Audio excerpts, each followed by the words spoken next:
Welcome and welcome back. Today we got the Banker's Note and Total Recall Relic. It's gonna be a tough choice. Let's talk about it. And yes, I am still sick, so bear with me. My voice is trying to hang in there. The first relic that we have is the Total Recall. This is essentially last recall for those who remember that from the previous year, except this is going to allow you to store your hit points, prayer, and special attack along with whatever spot that you're standing in. So this one is going to open up a lot of interesting opportunities, I think. We'll talk about it a little bit more. Something to keep in mind with this relic, it is going to work in the wilderness. It does not trigger from you teleporting. You have to activate it to save your spot, and it's going to save that until you tell it to save another spot. It also does not save your boosted stats, so you can't like take a potion and then save your stuff. So just bear that in mind. And of course, this is going up against the Banker's Note.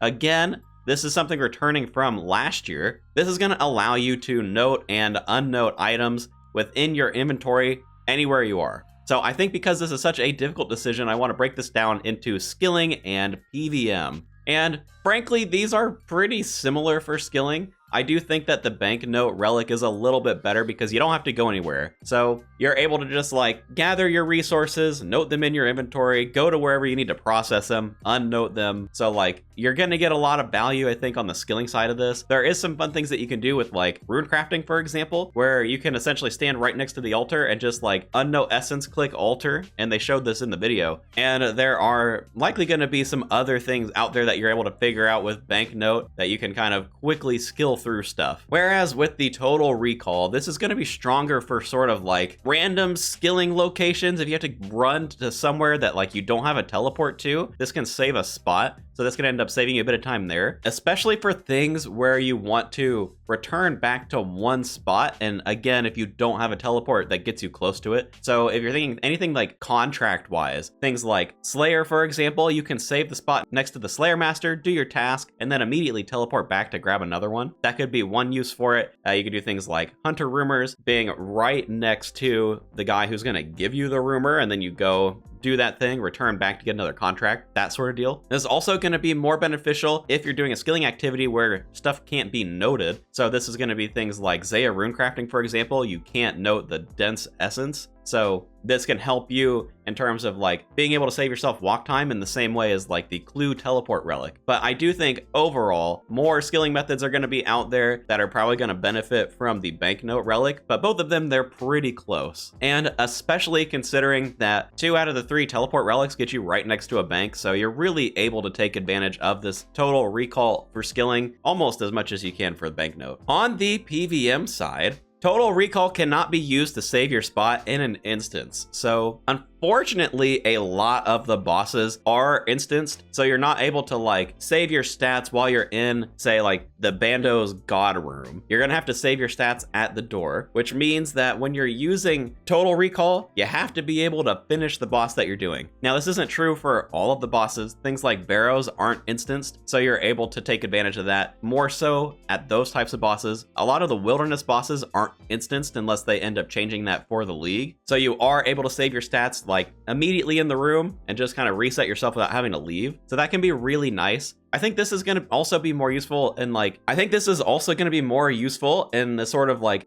day-to-day PVM. So I put Slayer here as an example because you're able to like save your stats while you're just killing random junk in like the Slayer cave or something, right? And the fact that this also allows you to save your special is going to mean that you get your special reset to 100% before you go and kill any of the bosses or kill any of the creatures or whatever, right? So I think especially for the special attack, this relic is going to be really strong. And then for the Banknote side of things, this is going to heavily benefit you when you're in those longer instanced types of activities. So you can think like any of the raids, any of the kind of like wave-based content, as well as something like Nex, which is just a longer kill in general. All of the echo bosses are also going to be instanced, so I think that this one is going to help you to take on those echo bosses just a little bit sooner than you would have otherwise, because you can take in infinite supplies, so you can have as much food, as much prayer as you need. One other thing that I wanted to call out with this, and if you already have access to a stat reset and the content that you're doing has a teleport to get you back there, then you're probably going to get more value out of something like Banknote. So this is namely the desert for the statue of Eladinis, because that's going to restore all of your stats as well as your special. And if you have the upgraded house pool, which is going to require either Barlamore or Fremnik and Taranwin. Once you get that max house pool, then you're able to reset your special and all of your other stats. So it's a little bit tough looking between these two. And especially I think if you want to take on some of this harder content and you're maybe not as good at the game, Banknote's probably going to be the way to go. So if I had to summarize when looking at both of these, I think the Banknote Relic is more when you're like learning content in the game. And especially if you're going to have a focus on the raids or maybe like beating the Coliseum or something like that, then Banknote is going to be extremely powerful there. Plus, you're able to take on the echo bosses a little bit sooner. They end up being really tough. It doesn't really matter to you because you just take infinite supplies in. So long as you don't just immediately die in like one hit, you'll be able to just outlast the fight. Plus, it is going to be marginally better at skilling. I wouldn't put a lot of stock in this. I think they're both very similar when it comes to skilling. And then for last recall, you've got the spec bar reset. I think that's going to be really good, especially if you're going something like the Dog Sword and Asgarnia, because you're able to open up a fight, you get 2 specs, maybe you take down General Grador, you teleport back to the door, you go in, you do it again. So it's really going to speed up that type of boss killing. If you are already good at the game, you probably don't need infinite supplies. So I think by taking this one, you are going to open up some potential for more interesting interactions in the world, whether that be for skilling or for PvM, since you can save any spot in the world and that can be a teleport for you. And I think this also has really good synergy with the teleport relics, particularly the clue relic, because you've already got teleports to some like really random spots with clue steps. So being able to save another really random spot somewhere just helps to open up even more of those types of combinations. Now, in terms of where I think this relic falls, little surprised to not see it going up against Golden God, but is what it is. I think that these two are going to be a little bit later. I could see either of these tiers, either that be tier 4 or tier 5. Really, I think it could fit into either of these, but I'm guessing that they're going to put it a little bit later into the league just because both of these are going to be extremely powerful. But that is all my voice can put up with, so make sure to subscribe if you want to see more leagues content. I've got my Discord linked down below if you want to join that, and I am going to be streaming at the start of the league. The league starts on November 27th at 6 a.m. Central Time. I'm going to start my stream a couple hours after that at 9 a.m. Central, so if you want to come join me on my league's journey and hang out, then I will be streaming right here. So with that, thanks so much for watching, and I will catch you tomorrow.